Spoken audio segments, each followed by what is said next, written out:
ఇక రోహిత్ పక్కింటికి వెళ్ళడానికి నిజంగా అంటే బయట దేశాలకు వెళ్ళడానికి పాస్పోర్ట్ అడుగుతూ ఉంటారు, కానీ పక్కింటికి వెళ్ళడానికి పాస్పోర్ట్ అడిగితే మీకు ఎలా ఉంటుంది? చాలా విచిత్రంగా ఉంటుంది కదా. అంతేకాదు పొలంలోకి అడుగు పెట్టడానికి 13 కిలోమీటర్ల ప్రయాణం అంటే ఎంత నరకంగా ఉంటుంది. ఈ మాటలు ఎందుకు మాట్లాడుకున్నామంటే ఇప్పుడు మీకు ఒక స్టోరీ చూపిస్తాను, అన్నదాతల సమస్య. ఒకసారి మీరే చూడండి. పక్కనే తుంగభద్ర నీళ్లు సవ్వడి. ఆ నీటిని చూస్తేనే ఆ పొలాలు ఎండిపోతున్నాయి. బోర్లలో నిండుగా నీళ్లున్నా విత్తనాలు నాటలేక రైతన్న కన్నీళ్లు పెట్టుకుంటున్నాడు.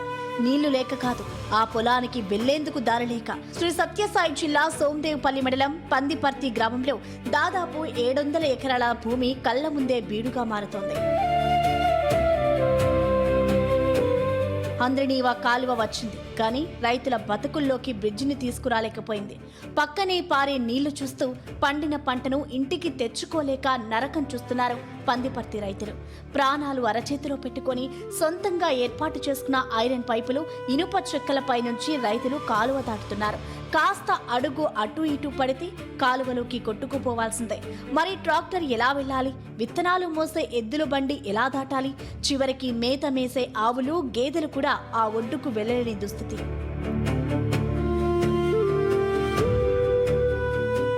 పక్కనే ఉన్న తమ సొంత పొలాల్లోకి వెళ్లాలంటే ఇప్పుడు రైతులు ఏకంగా 13 కిలోమీటర్లు చుట్టూ తిరిగి వెళ్లాల్సి వస్తుందని అన్నదాతలు ఆవేదన వ్యక్తం చేస్తున్నారు.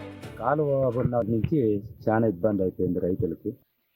ఏది నేను సొంతం బ్రిడ్జి వేసుకొని అట్లా పంట పెడతాను. చాలా ఇబ్బందిగా అయిపోయింది మాకు.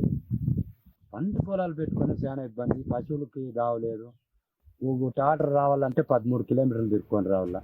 హంద్రినీవా కాలువపై బ్రిడ్జ్ నిర్మాణమే అన్నదాతల కష్టానికి పరిష్కారం. ఆ ఒక్క అడుగు ముందుకు పడితే ఈ బీడు భూములై మళ్లీ పచ్చని పంట పొలాలుగా మారుతాయి.